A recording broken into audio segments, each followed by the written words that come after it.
me get out the little. Okay, so here, your precapillary sphincter, this is what we're talking about. You see how thick that layer of smooth muscle cells is? Oh, gotcha, okay. There we go. Now it shows up. All right, so that's what I was trying to point out, was the blue arrow that I drew and the line underneath that smooth muscle.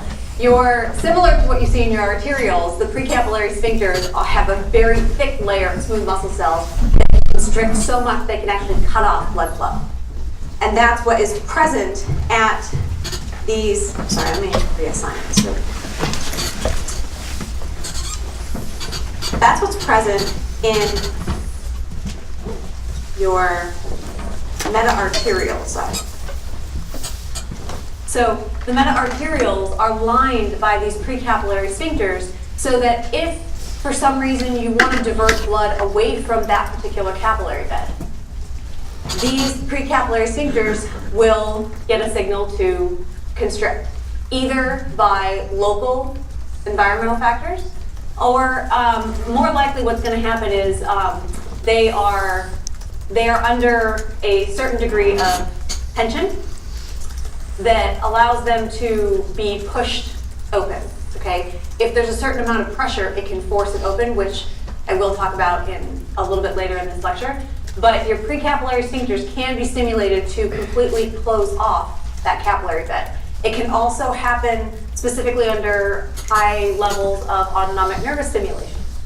If you don't want blood to go to your intestinal tract, but you would rather have it go to your muscles, these meta-arterioles in your intestinal epithelium, or in your intestinal capillary beds, will allow for the blood to be able to be diverted.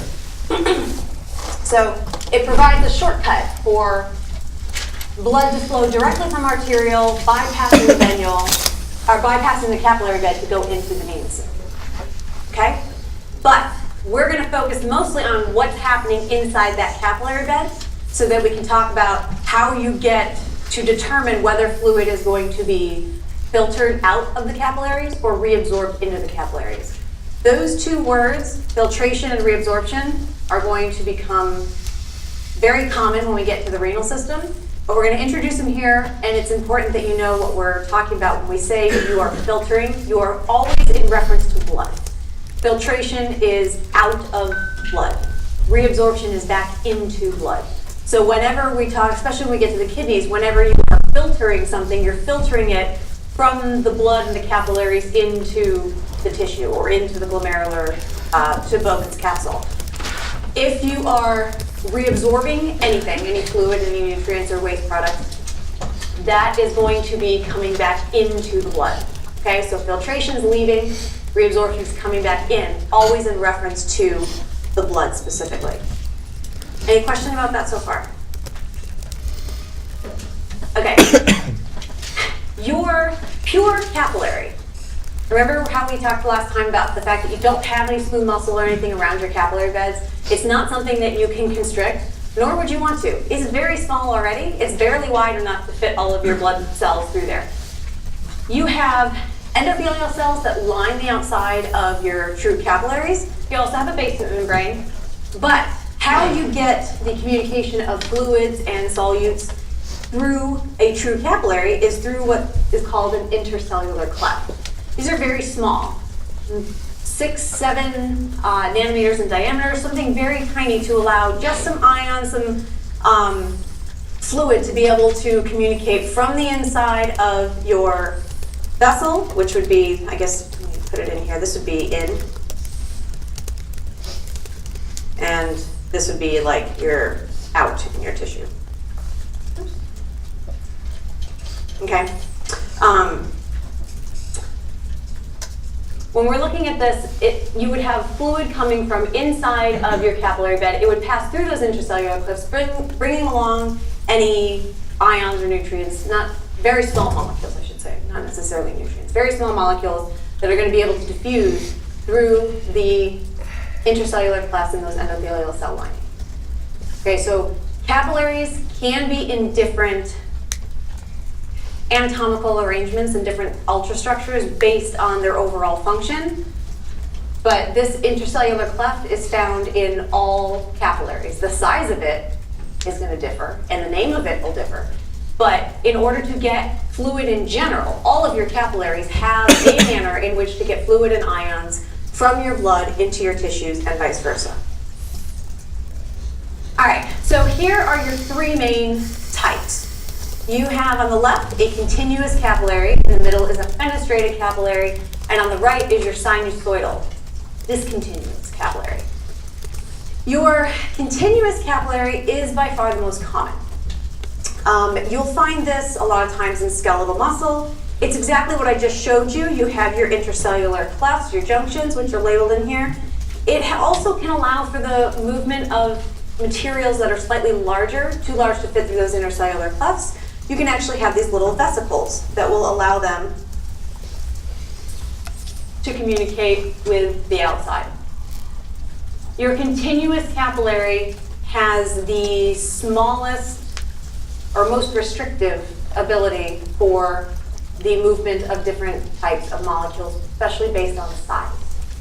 All right, so we're talking when you're communicating and sending information to your skeletal muscle, what do you mostly need? You need ions.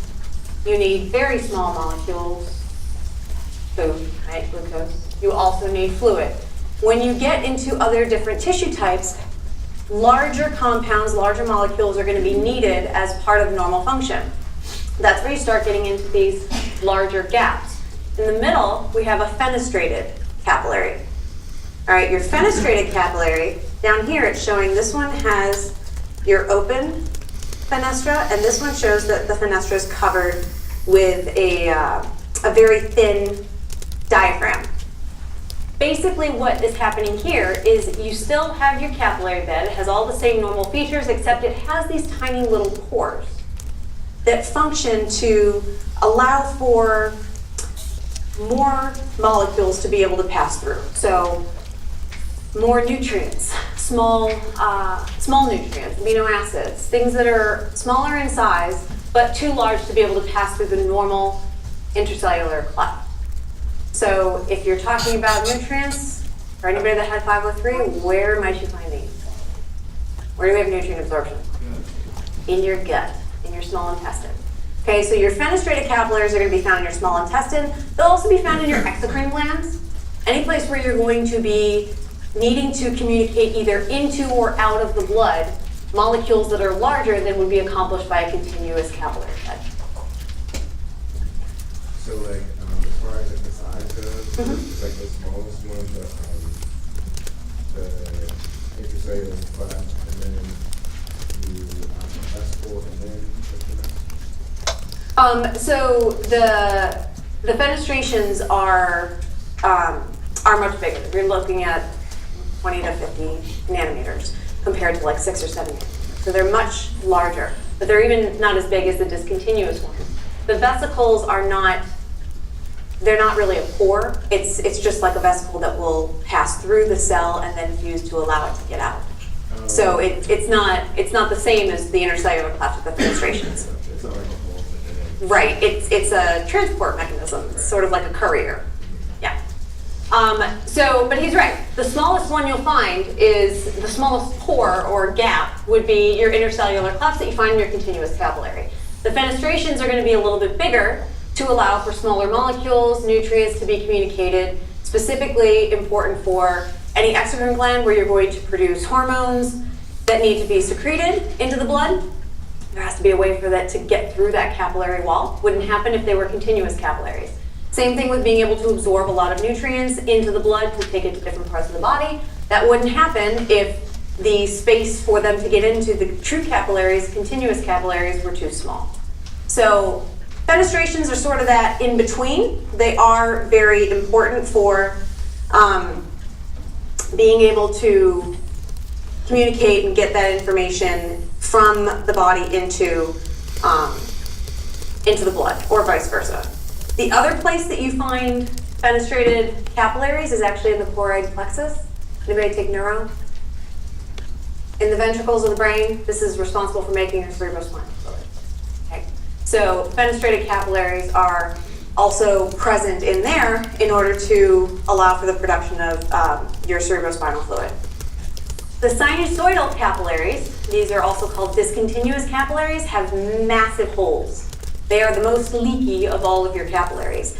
These are found in the organs of the body or the tissues of the body that function as giant sieves. Anybody have an idea of an example? Liver and spleen. So you'll find any of your sinusoids are things that are going to be able to filter out or filter in a lot of different size molecules. So very large fenestrations, very large gaps. It's more holy than the other capillaries, okay? So 3 main types found in different types of the body, different tissue types of the body, based on overall function. Are the sinusoidal ones more prone to rupturing than continuous because all the large holes are they usually just a little more rigid to compensate for the fact that there's these large gaps? So the large gaps and large fenestrations are part of the structural design. So they're not more fragile than other capillary beds. Any other questions? Okay. All right. We have talked about the interstitium, the interstitial fluid a little bit. We're going to talk about it ad nauseum, especially when we get into the kidney. But as an initial introduction, there are some people that contend that the interstitium should be considered its own separate organ. The interstitium sounds like it's the fluid outside of your blood, between the blood and your cells of your tissue. It's not so much a fluid as it is a gel. So there are a lot of proteoglycans, which include hyaluronic acid. Anybody see commercials for lotion, hydrating things? They talk about having hyaluronic acid. It's basically the glue that kind of helps your neighboring cells stay together, and it helps to reduce the amount of water being lost. It's also what retains the fluid inside of this interstitium. So there's going to be collagen fibers and also these proteoglycan filaments. There are some rivulets of free fluid. Rivulets is just a really fun word to say, a very small stream. So there are some areas where you get free-flowing fluid that's not bound or hydrated with these proteoglycans. But they're pretty few and far between. I mean, you'll find them a lot, but it's the overall makeup of your interstitium is more of a gel-like consistency than a liquid consistency. But it is the part of your body that is responsible for communicating between intracellular environment of any of your tissues and your blood. Cells inside different organs do not receive any information, any molecules, any gases directly from the blood. It has to go through an intermediary. So after leaving the capillary bed, it enters into the interstitium, then it can be taken up by cells of that tissue. Okay, so anytime we're talking about the interstitial fluid, it is the middleman that is there for any of the communication. We're going to see this very heavily when we start talking about the nephron, because all of the communication between the interior tubular fluid of the nephron itself is going to be with the interstitial fluid. Then that interstitial fluid communicates with the blood. There's no direct contact between cell or lumen and blood. Any questions on it? Oh yeah, go ahead. Could you just, I'm a little confused. Could you just, which part is the interstitium? Which part is the Yeah. Thank you for asking, so I can clarify that. This whole area in here, this whole area in here, it's in between the cells. Okay, so this is a cell up here, this is a cell down here, and this is your blood, right? That's your capillary. Okay, so in between your blood, in between your cells, including this area here, that's all your interstitial fluid. So any of the, I guess, purpley pink coloring in there shows all the different proteoglycan filaments. That's the little purple squiggles in there. The free vesicle fluids are also purple, and the collagen is that reddish color.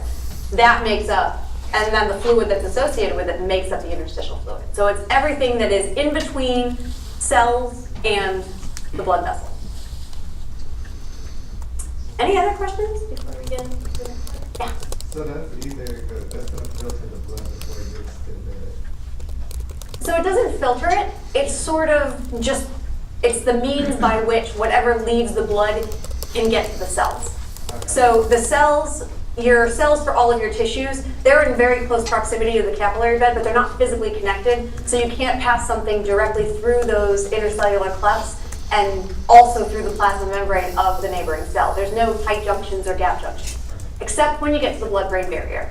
Then you don't really have these kinds of continuous capillaries. You actually have tight junctions to be able to create that barrier. But for pretty much everywhere else in your body, you have your capillary beds that are right next to the tissue it's going to feed, and then there's like this tiny little buffering space of interstitial fluid. That's where all of the nutrients and gases are going to enter in, and then they will equilibrate across the plasma membrane of whatever the cell is. Yeah, so your interstitium is your middleman, but it doesn't do anything in terms of having channels or couriers that are specifically escorting things from one part of the blood vessel into a specific cell. The cells have all of the machinery to get stuff in and out. The endothelial lining of your capillaries have all the machinery. The interstitial fluid is just the area in between through which the exchange of materials is actually happening. Is that a little more clear?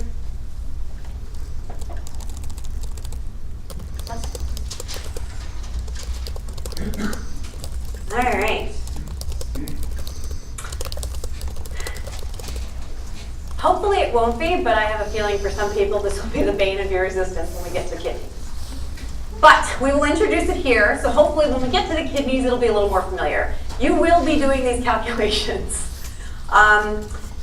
Specifically, did everybody get the email with the TBL stuff? Okay. So anybody that has the Guyton and Hall book, the equation that I'm going to show in just a second, on here is the correct equation. I scanned in the readings for the TBL and I corrected it, but there's a typo in the actual book. So that's why I put it in the email. So make sure that you are remembering the correct one. And I'll explain why that's the correct one and the typo is actually in the book so that nobody's confused. But in order to figure out which direction your fluid is going to go, we have to look at the different pressures that are in the environment outside your capillary, so your interstitial fluid, and the different pressures that are found inside the capillary. So the capital P is going to refer to hydrostatic pressure. It's just the pressure that results from the fluid itself. Okay, so it would be a derivation of your blood pressure. Could be considered a hydrostatic pressure of your blood as a whole. So when you get to the capillary, your capillary pressure is the hydrostatic pressure of the blood flowing through that capillary. You also have a hydrostatic pressure in the interstitial fluid. So,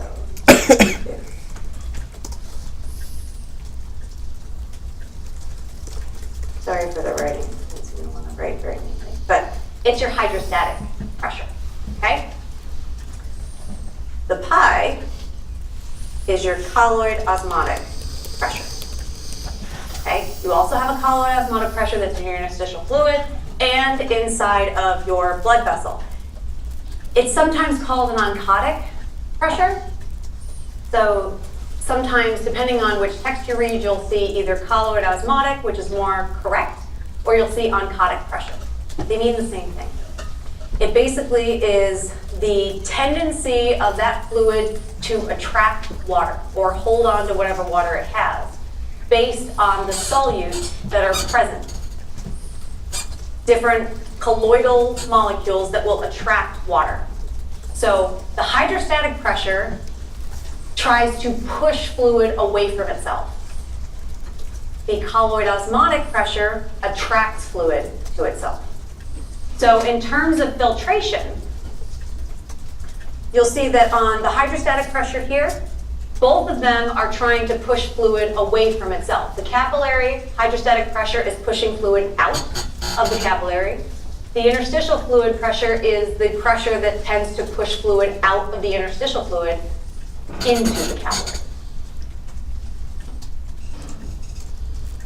Are we so far with that part? Okay. Colloid osmotic on the right. The plasma colloid osmotic pressure is the value that tells you the overall force that tends to retain fluid, keep that fluid inside of the blood. So it will oppose the loss of fluid. These are inversely related to each other for a given location. So for your capillary, the hydrostatic pressure promotes fluid movement in one direction, out of the capillary, whereas the capillary colloid osmotic promotes the retention of fluid. So keep the fluid in versus leaving the fluid. Okay, so that would promote reabsorption. It would oppose the filtration. The same thing happens with your colloid osmotic pressure on the interstitial fluid. That is for all of the different colloidal molecules that are present in the interstitial fluid that make it want to retain as much fluid as is proportional to that pressure value. That means that it's more likely to promote filtration. It would tend to draw fluid out of the capillary bed. Okay, so if we have, let's say,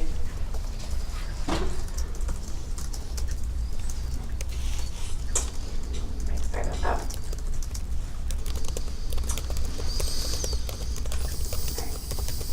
If we have filtration in red, this is going to promote filtration. This will promote filtration. If you want reabsorption, why it's not letting me. I apologize for that. So reabsorption would oppose your filtration, and that is, here's your filtration, here's your reabsorption. That will be these features, okay? To promote reabsorption is anything that's going to try and push fluid into the capillary. To promote filtration is anything that is going to try and push fluid out of the capillary.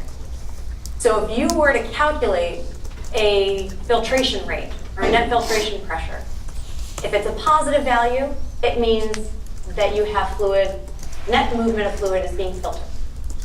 If it's a negative number, it means the net movement of fluid is to be reabsorbed.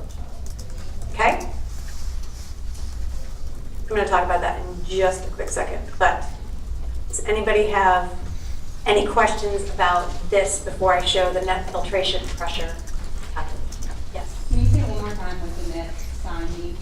Yes. If it's a positive sign, so the net filtration pressure that's coming up will show you that we're looking at a calculation that if you calculate that net filtration pressure and you come up with a positive number, it means that you are getting filtration, a net movement of fluid filtered out of the capillary. If it's a negative number, you have the net movement of fluid into the capillary. And again, we're talking net movement. It doesn't mean that you don't have anything going in the opposite direction. It just means that overall, more fluid's leaving if it's positive and more fluid is entering the capillary if it's negative. Okay, and that comes directly from the equation for how you relate these together. Any other questions before I get into the equation?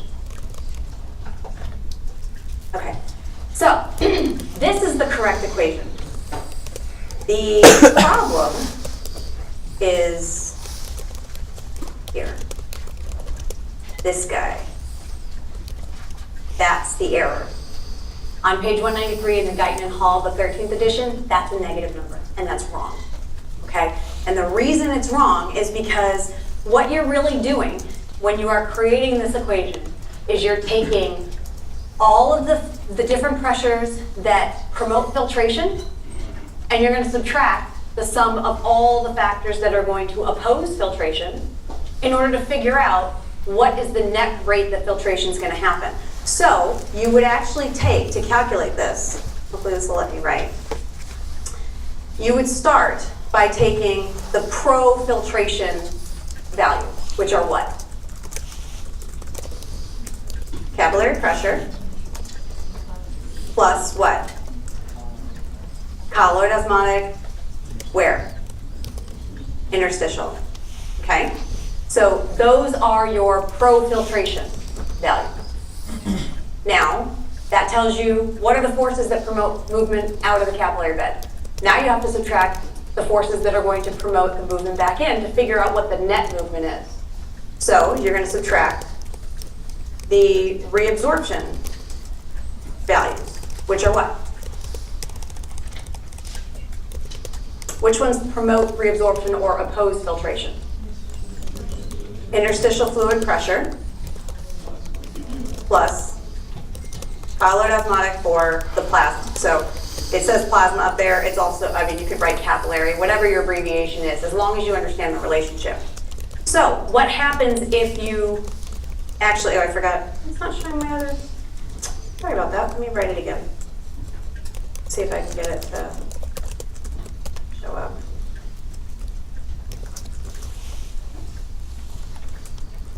Okay, it didn't show my other parentheses. So what would happen if you wanted to solve for this? What is it going to look like? Now that you have parentheses, this goes back to, I don't even know what grade you learned this in anymore, but like way back in the day, right? So effectively, it's like adding -1 times whatever's in that second parentheses, right? So if you were to write out the full equation, you would end up with PC plus pi IF minus PIF minus pi of P.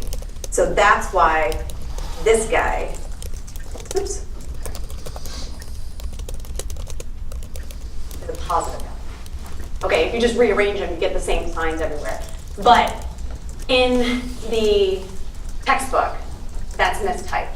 And it's only mistyped on that page. If you look at another chapter, they do show the correct equation. It's just not the one that's out in bold. It is corrected. I drew on it when I photocopied it to upload it. So the attachment that you have has the correct one. But if you do happen to want to read it from the book for color images or something, don't forget that, okay? Because that's going to screw up your calculation. So what this gives you is your net filtration pressure. That's your NFP. Your net filtration pressure is not the only parameter that will tell you the actual filtration rate, okay? This only tells you the forces that are going to dictate which direction it's going in. If you want to get the filtration rate, you have to take this net filtration pressure and multiply it by the coefficient for filtration, which is abbreviated KF. And that's basically just the surface area times what's called the hydraulic conductivity of the membrane. So hydraulic conductivity just means how easy it is for fluid to move across. And the surface area tells you how much space you have for it to move across. Okay, so if you take that coefficient, which will be what you'd find, that would be something I would give you. I'd give you a KF value. But don't forget that if I want you to calculate, this is the net filtration pressure. But if you want to calculate the filtration rate, you have to multiply that, this whole calculation here, by that KF value. Okay, so to do your filtration rate,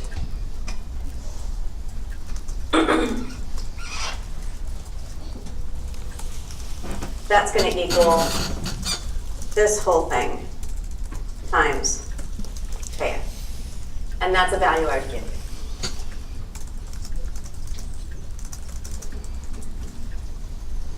How do we feel about that?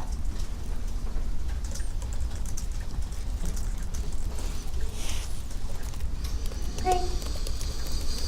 It's good to learn this now because you're going to use it a lot when we get into the kidney.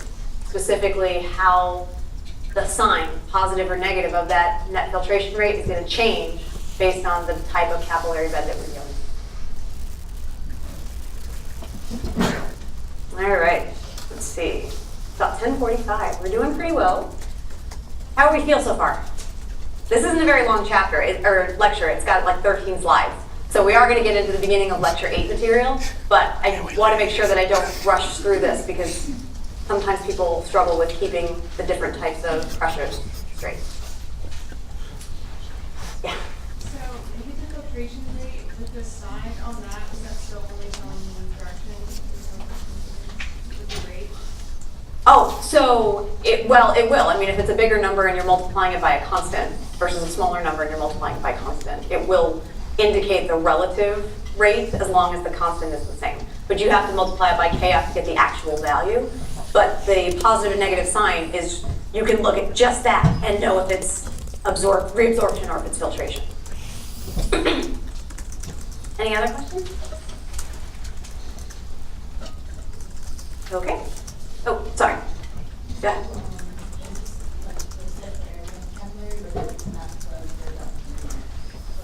Oh no, so this is set for every type of capillary. What I was talking about had to do with whether you had a positive result of this net filtration pressure or a negative. You'll end up with a positive value for the glomerular capillaries because that's where filtration happens. And when we get to the paratubular, it'll be negative because you get reabsorption. So this holds true for all capillary beds. The value that you have is going to depend on whether we're talking glomerular or paratubular when we get to renal. Any other questions? Okay. All right, so pressure and flow. On the x-axis, which is not shown here, because this is a two-part figure, and in the boron book, they are on top of each other, but if you put them on one slide, it's very small. So you'll see it in the next figure. The x-axis here is pressure, okay? So when we're looking at pressure values, starting at 0 and increasing as you move up, flow is on the y-axis. What this is showing you is that the relationship for your vasculature is not going to be linear. The calculations that we did before talked about Wessel's law requiring that it was a rigid cylindrical tube, it was not elastic, didn't have any curves, it was completely smooth and uniform in diameter. That is represented by this dashed line. That's the relationship that you have between pressure and flow. You increase the pressure, you increase the flow, if it's a rigid tube. The elasticity of your vessels is what's responsible for that curve effect. The other thing that's important to make note about is that, remember how I said that there is a minimum pressure that you have to have in order to make sure that you're actually conducting fluid? We mentioned that at the end of the hemodynamics. This is where that comes into play. That minimum pressure will change based on the level of sympathetic stimulation that you have in the body at that time. So the red line shows what that curve would look like. At a given pressure on the x-axis, it tells you the flow rate that you would find in those vessels under conditions of 0 sympathetic stimulation. The blue line shows if you have moderate stimulation, and the green line shows what happens if you have a high degree of sympathetic stimulation. Okay? What do you notice about where they tend to align with or cross over the x-axis? Red versus blue versus green. It's a higher pressure for the highest level of sympathetic stimulation. By definition, that value where you find each of these intersecting with your x-axis, so right here,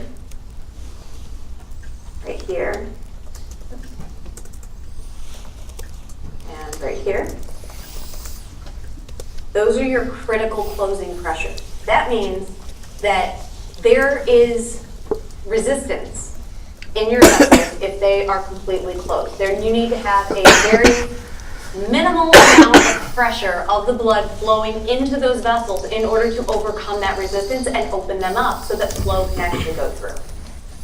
So the higher the stimulation by the sympathetic nervous system, the more your vessels are going to be closed off because of constriction of your arterioles. The more pressure you need flowing into those vascular beds in order to be able to open them up to get any kind of fluid movement at all. So if you want to shut down flow to a certain capillary bed, what do? Sympathetic stimulation to that particular bed. So when you have sympathetic stimulation, would you want to see that signal being sent to your skeletal muscle? No. you don't get it going there. You get it going to the other parts of your body that you really don't need at this moment when you are under whatever condition is stressing you out. So the higher the sympathetic stimulation, your fight or flight response, the stronger that signal, the more pressure you need to open up these blood vessels. Okay, so that's your critical closing pressure. If it's anywhere below there, you don't get any blood flowing through those capillary beds. And the reason for that is because if you look at those values, you have the same basic alignment. This is where the x-axis was here. Oh, I guess that's about, let's say 5. That's a horrible 5. There we go. Okay, so if you look at this x-axis here, that's your driving pressure, and you see these dashed lines at the top. These correlate with what we see here, these dashed lines. Oops. These dashed lines are the same ones, they're just extensions of the ones from the next figure. And that's because, as I said, in the boron book, this is a single figure that's laid on top of each other. Okay, so these dashed lines correlate exactly to the same dashed lines here. And what we're looking at is the reason why you have a critical closing pressure is because at this point, the asymptote goes all the way up toward approaching infinity at that particular pressure. The resistance is astronomically high.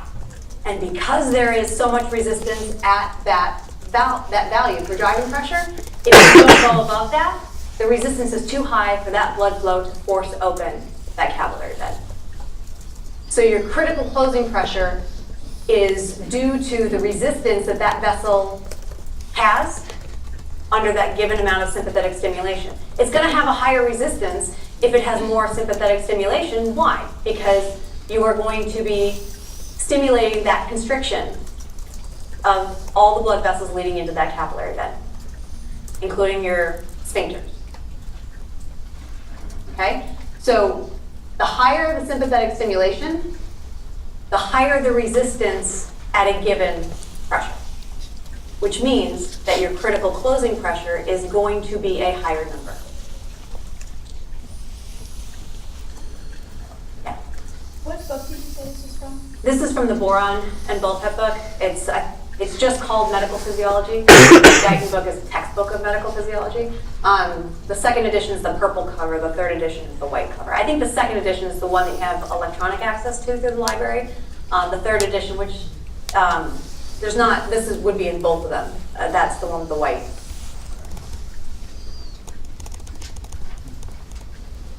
Any questions before we apply this?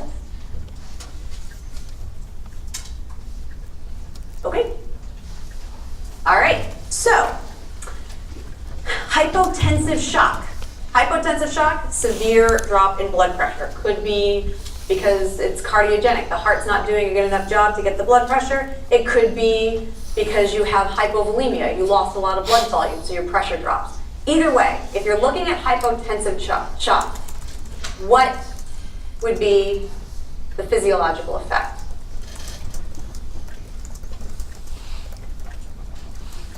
Severe drop in blood pressure, based on the figure that we just talked about. I'm going to move this so read the question.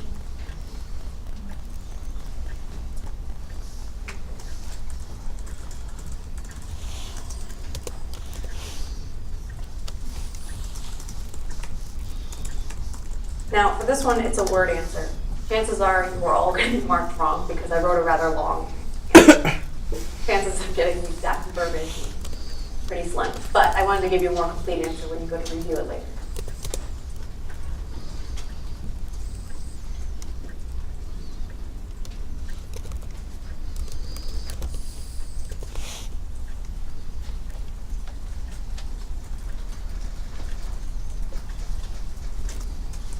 Another minute or so?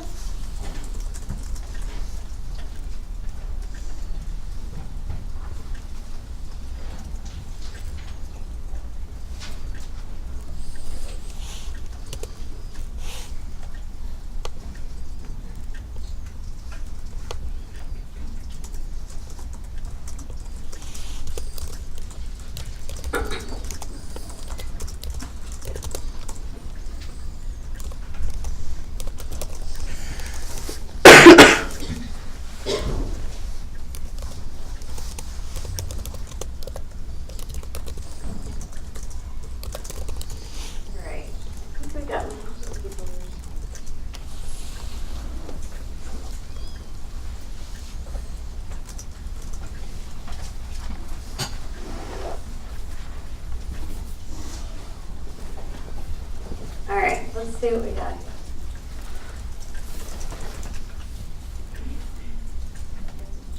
Let's see what stuff we got. Resistance, vasoconstriction, increase in resistance. Good. So, if we go down, I will show you specifically what I wrote. Massive vasoconstriction is going to occur in an attempt to bring up your blood pressure, right? For whatever reason, you have very low blood pressure. When we start talking about the lecture 8 material, which is coming very soon, most likely we'll get into this part for the regulation on Thursday. But in response to a drop in blood pressure, the circulatory system is going to respond to try and bring that blood pressure up, okay? So one of the things it does is has a massive stimulatory effect of sympathetic system to provide vasoconstriction to try and increase the overall pressure, right? So pressure goes down, you increase resistance to get that pressure back up, and the end result is that your critical closing pressures can rise drastically. What it means is functionally or physiologically is that the stronger the sympathetic stimulation just trying to get your BP back up could result in a complete loss of blood flow to a limb, okay? And it depends on the severity of the situation because the end result is you still want to maintain perfusion to your brain, to your heart, and to your kidneys. That's very, very important. Your lungs are also important, but if you don't have blood flow to your brain, the rest of your body's not going to survive. If you don't have blood flow to your heart, it's not going to be able to continue to pump to maintain blood flow and perfusion to the rest of your body. Your kidneys are absolutely critical in maintaining the overall content of your blood to make sure that you don't get toxicity from an inability to get rid of waste. Yeah? What happens when you don't decompensated shock? So you go into shock and you don't have the stimulation occurring? Right, like when you go from compensating shock to decompensated, you can't keep up with how much you're losing. Okay, so you want to explain to people who don't know what that transition is? So, like in compensating shock, you still have the ability to vasoconstrict and intend to raise your blood pressure. Right. Then once you pass over to the negative decompensating shock, which is kind of like loss of focus essentially, you can't do that. Right, so where do you need to be under that circumstance? Hospital. Yeah. Hospital, okay. You need to be in an ambulance or a hospital because one of the things you can do is if you have a drop in blood pressure, what's something that you can do if you can't restrict your vessel? What can you introduce to the body? Fluid, okay? You do have to be careful that you don't dilute out everything, right? Because by adding fluid, you could potentially dilute out different ionic balances, electrolyte balances, so you could have problems there. But if you introduce fluid, you're going to increase the volume, which will also increase the blood pressure. So if you get to a situation where you are going from your sympathetic system being able to handle that response to not being able to handle that response, you can offset that by adding fluid volume to the blood to increase the pressure that way. That's a great question. And good explanation. Any other questions? Okay. The last bit, I think it's just a couple more little slides here. This is a figure that's looking at the aorta. We're going to look also at the vena cava in a little bit. But on the x-axis, you have your transmural pressure. On the y-axis, you have the relative volume. This chart would be generated by either putting blood in under a specific pressure to see how much volume it can accommodate, or putting in a certain amount of volume and seeing what the pressure is for a given amount of volume being sent into that vessel. You have to wait until you reach equilibrium because there will be some fluctuations, but the biggest thing to note about your arterial circulation, the aorta being your largest artery, is that it can accommodate very, very high pressures. And it should, because it's the recipient of all the blood coming out of the left side of the heart, and it's the kind of the first go-to point for all blood that has to get all the way out to perfuse the entire periphery. So it's got to be under very high pressure coming out of the left ventricle, which means these vessels need to be able to withstand higher pressures. That's the high pressure circulation. The low pressure circulation is basically once you get down to the capillary bed and systemic, all the way up through the venous circulation and through the pulmonary circulation. That's your low pressure circulatory system. High pressure is the arterial side under systemic. So, your change in volume and change in pressure tells you how distensible this particular vessel will be. Okay? That distensibility is going to be based on the overall structure of the wall. Your arteries don't stretch as easily as your veins do, but they can withstand a much higher pressure than your veins can. So when you're looking at the slope of that tangent line, you'll see that the slope at those lower transmural pressures is roughly a 45-degree angle. What does that parameter indicate? What is that slope? By definition. Just a single word.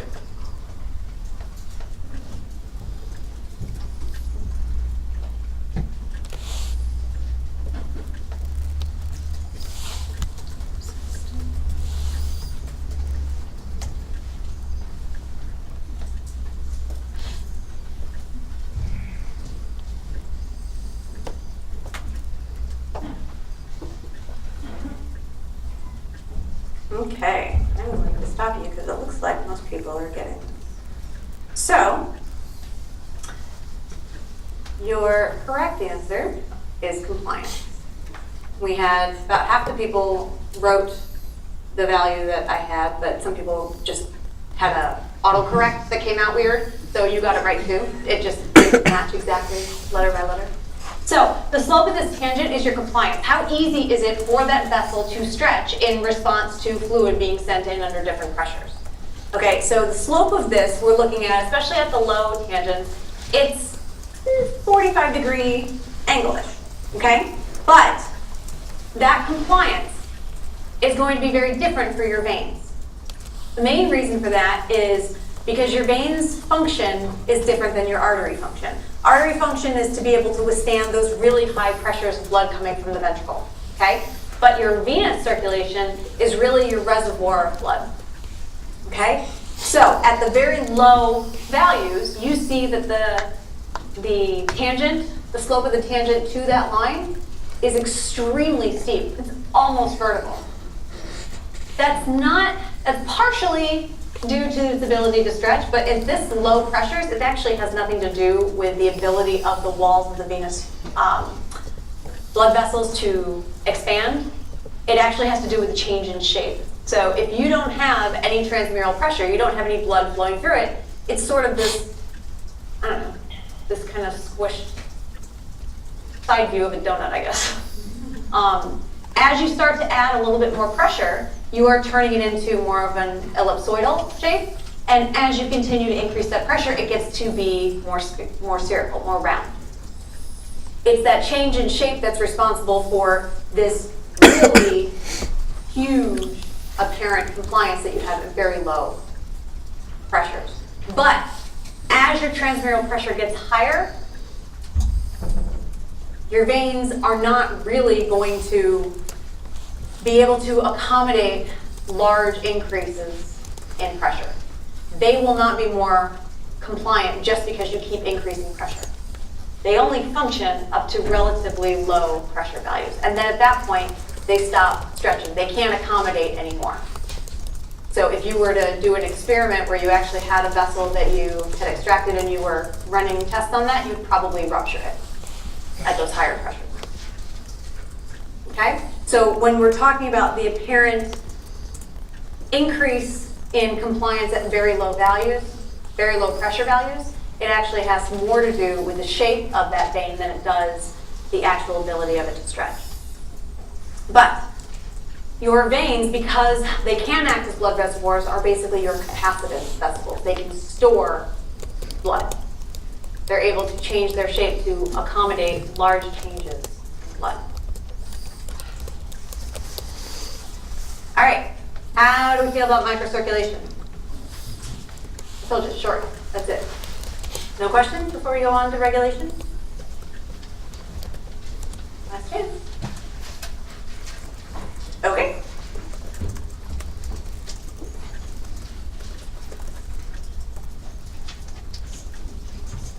All right. So let's get started on regulating the current. Oh, there we go. Okay, so this is your last official lecture file for cardiovascular. Yay! We're almost done with the first unit. This lecture is going to talk specifically about how different changes in heart function and circulatory function are going to be communicated to the brain to regulate the overall rate at which your heart is beating. Now, we talked about this when we looked at the PV loop, but just to reiterate, your SV is your stroke volume. When you looked at your PV loop, that rightmost value shows the largest volume that your heart gets. That's also your end diastolic volume, right? That's the most full that your heart is going to be right before it starts to generate that isovolumetric contraction and eventually opens up the valve to allow for ejection. The left vertical line is your end systolic volume of that PV loop. That's after full ejection, you've closed that semilunar valve, and now you start that isovolumetric relaxation. That is the least amount of blood that you're going to have in that ventricular chamber. Typically, rough estimate would be, since your ejection fraction is going to hover around 50 to 60%, a good estimate would be about 150 mils in your ventricle at your end diastolic volume, and your end systolic volume, let's say, is roughly about 75 for ease of calculation. That makes your stroke volume what? 75, right? So your stroke volume is just the end diastolic volume minus your end systolic volume. The fullest amount that you have in your heart minus the smallest amount of residual blood that you have in your heart. That tells you how much is pumped every single beat. All right, so cardiac output specifically, this is something that is going to tell you the sum of all blood flow that is going to all the tissues. All right, so you can think of cardiac output as sort of being akin to the blood flow to the tissues in the body. It's going to be proportional to the oxygen consumption. Okay, so you will have a relationship between the cardiac output and the amount of oxygen that's being consumed. Specifically, if you think about what happens under conditions of exercise, how much is your heart going to work during exercise? If you are exercising a lot, you're going to be consuming a lot more oxygen. You're also going to increase your cardiac output to meet the fact that your muscles are demanding that oxygen. If you're not moving that much, then you don't need to consume a whole lot of oxygen because you're not really producing a massive cardiac output because your muscles don't need it. You're sitting down watching TV or doing whatever you do when you are not exercising, or maybe you're studying because you're hopefully not all the time. Please make sure you promise me before the exam you will sleep. Sleep is very important. All right, that's my 2 cents. So, your oxygen consumption is going to be directly related to cardiac output. But because cardiac output can be akin to blood flow throughout the entire body, how would that relate to your pressure, your arterial or atrial pressure, and the body's resistance, total peripheral resistance?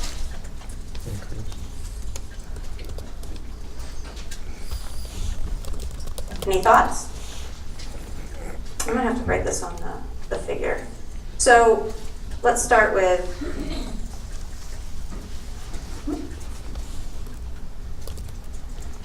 Q equals pressure and resistance. How are they related? If this is flow, just Ohm's law in general. So delta P over R. Okay, so that's what we already covered. If you want to think of something equivalent to that for cardiac output, your cardiac output is equivalent to your mean arterial pressure minus your right atrial pressure over your total peripheral resistance.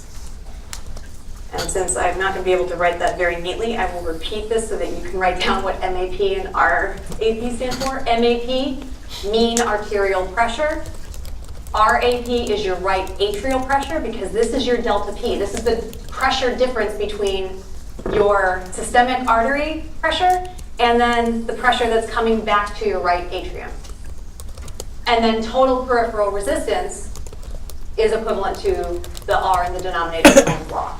So when you think about cardiac output looking at all of the blood flow throughout the entire systemic circulation, in this example, the delta P is your mean arterial pressure minus your right atrial pressure over your total peripheral resistance. Okay, so you can calculate your cardiac output if you had these specific examples. We're going to have a few different ways to calculate cardiac output. 3 specifically, this is one of them. I don't think we'll get to the second and third until Thursday, but they will all become important as you try to determine what the overall cardiac output is and how that's going to change based on different conditions of the body.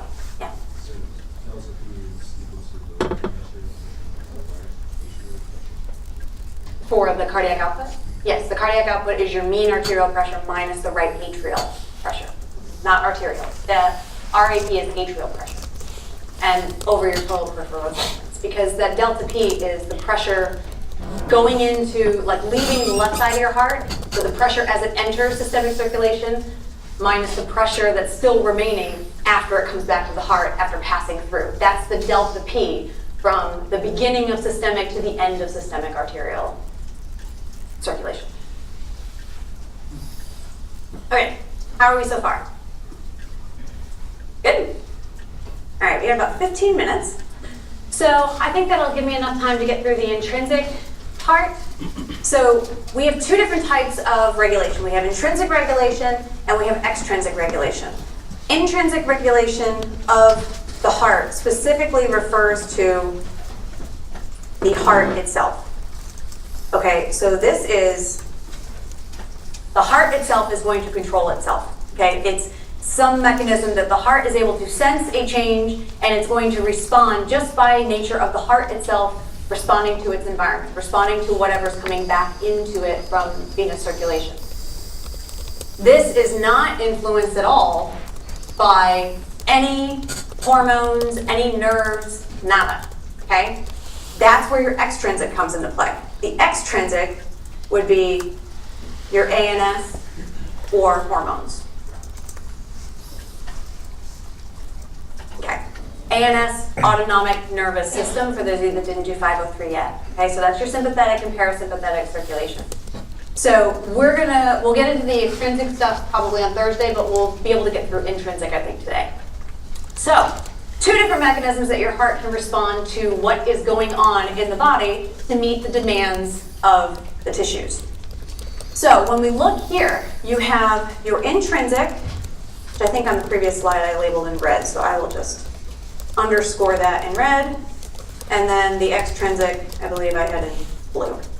So intrinsic control is what's shown on the right. The extrinsic control is your autonomic system. In this case, it's your sympathetic activity. But your intrinsic control is something we touched upon earlier in terms of how your heart directly responds to an increase in venous return. You have more blood coming back to the heart than the last time. How does the heart respond? Goes back, I think, to the first lecture that we had when we did our PV loops. If you have a greater venous return, what is that going to increase? It's going to increase your end diastolic volume. What is that by definition? On the different PV loops that we talked about, we said if you change this or this or this, it gave you 3 different answers. It's going to be not the afterload, it's the preload, right? Your preload is basically your end diastolic volume. It is how full your heart is, okay? And how full your heart is can change based on the blood flow that is coming back from the venous circulation. Okay, so just because you pump a certain amount of fluid out doesn't mean that same amount of fluid is coming back. Why? What did we just finish talking about? filtration, reabsorption, the microcirculation. Anytime your blood is leaving the heart, it's going through a series of capillary beds. The blood that's coming back, depending on the needs of the body, could have more or less fluid. If it has more fluid, that means that your end diastolic volume is going to go up. That means your preload is higher. If your preload is higher, what does that do to your end systolic volume in a healthy heart? It stays the same. Anybody remember why? Because when it stretches, it makes the active myosin overlap at the optimal level, so it can contract harder to squeeze more blood out to get the same amount of fluid. Yes. Do you remember what it's called? The Frank-Starling. Frank-Starling mechanism. You guys remember when we talked about that and we showed the figure of preload where you had the normal PV loop and then we extended the right, showed that the red loop had a bigger end diastolic volume but it had the same end systolic volume?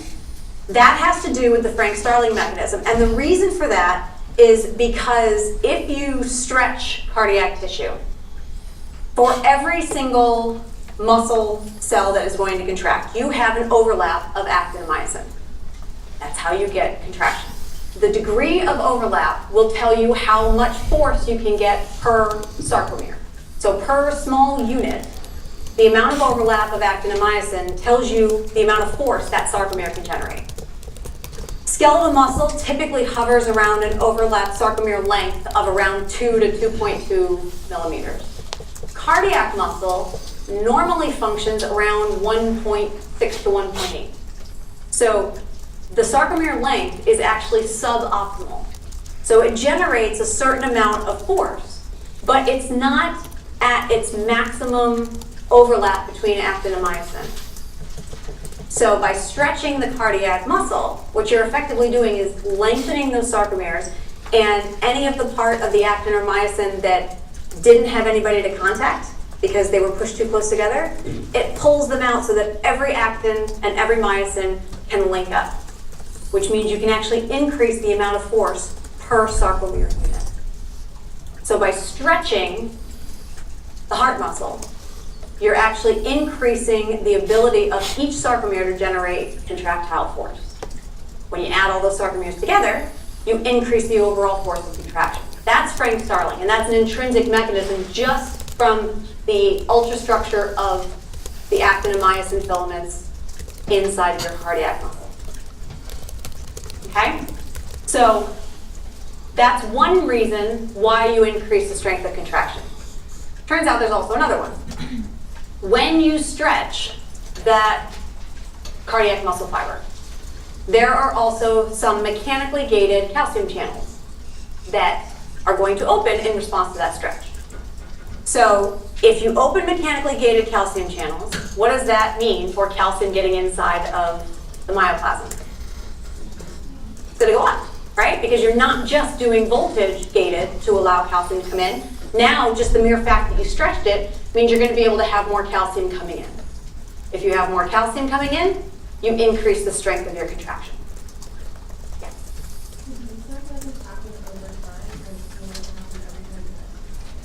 Well, so this will happen every time you have any kind of an increase in venous return. So let's say for a hypothetical situation, you have X amount of blood coming back, and then for one beat, you've increased the amount that comes back. For that single beat, this mechanism will kick in to maintain your end systolic volume. And then if it goes back down to its regular amount, it'll maintain its normal end diastolic and end systolic. It'll respond in real time because it's just a feature of the muscle cells themselves. So this will happen when you exercise, but it'll even happen when you're at rest. If for some reason you have extra amounts of fluid that are coming back into your circulatory system that are entering into the right atrium, you'll have an increase in your venous return. Or if you have more fluid coming in from the lungs, coming into the left side. Either way, increased venous return will kick this into play whether you're exercising or stationary. So for like a very competitive athlete though, and I guess over time you're trying to maintain an increased cardiac output because you're at rest, is that because you're constantly having the increased stress in the heart to sustain? So, you're partly right. You're going to increase your overall stroke volume. Okay, so that'll increase your cardiac output when you're exercising. If you are a marathon runner or an Olympic athlete who is constantly exercising, you'll increase the stroke volume because of this factor. You're going to have also probably an enlarged heart. You're going to have more muscle fibers and larger muscle fibers that will be able to generate that force of contraction, but your heart rate will go down when you're at rest. So people who are really high performance athletes will have a lower heart rate but a larger stroke volume. And what we'll see later is that that'll maintain a normal cardiac output. So the cardiac output won't necessarily be higher at rest, but the relationship between heart rate and stroke volume will be, which we're going to talk about on Thursday. Any other questions? How are we doing on time? Okay, still got a few more minutes. So how do we feel about this so far? Intrinsic mechanism. Frank Starling is responsible for that increase in end diastolic volume. That strength of contraction is when Frank Starling mechanism kicks into play. That stretch optimizes cross-bridge cycling, which means that each sarcomere innately can generate more force. It also will open those mechanically gated calcium channels, which means you have more calcium in, so you can also increase the rate at which you can strengthen that force of contraction by binding to the joint.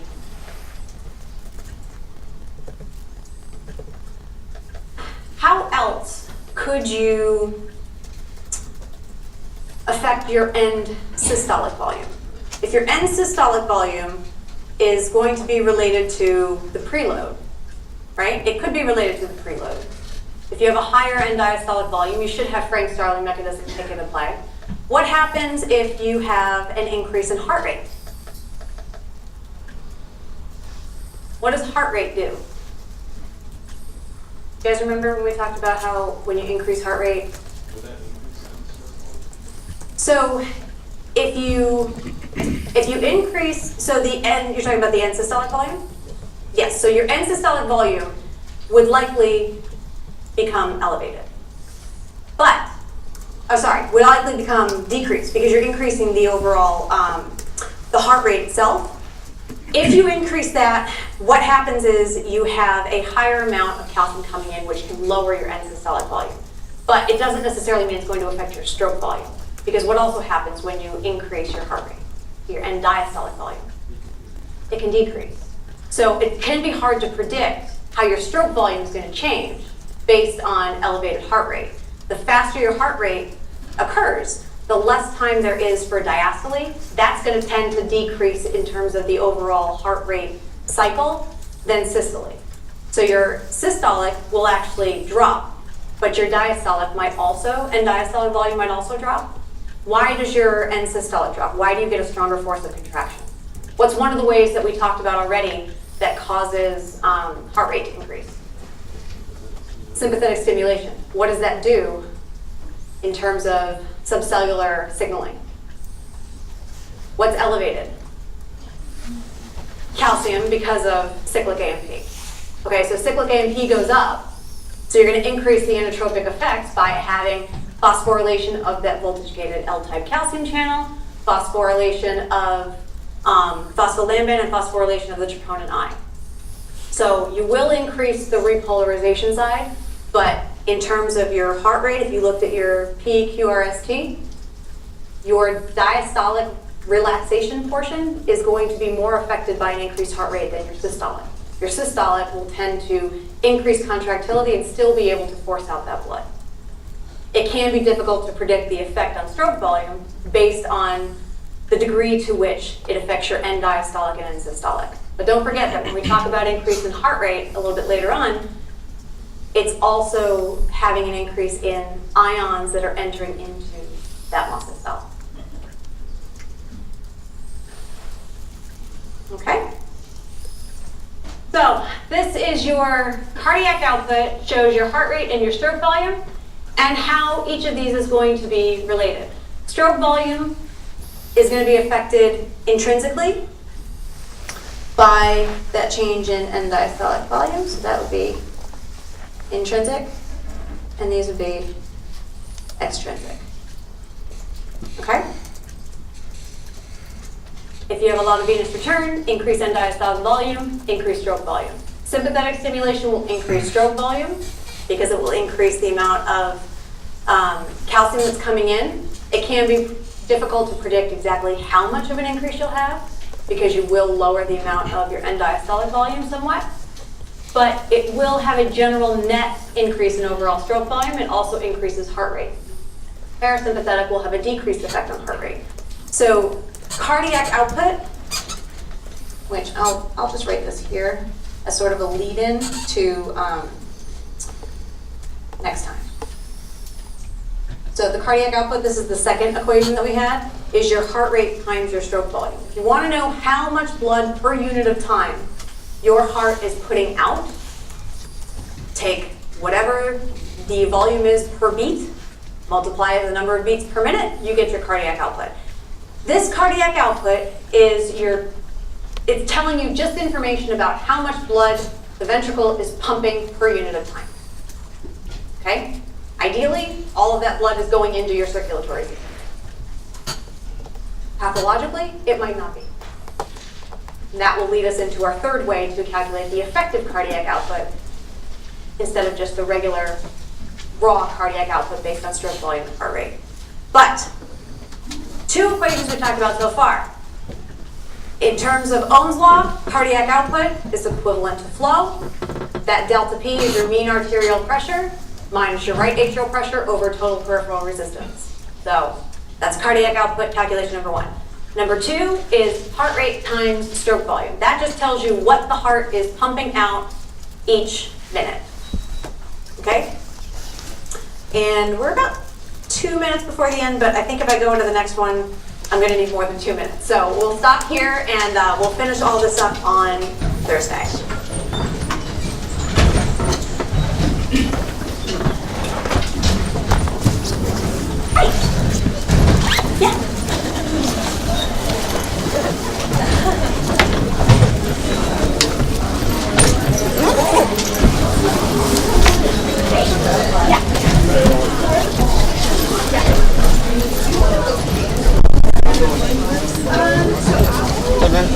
What's going on, dude?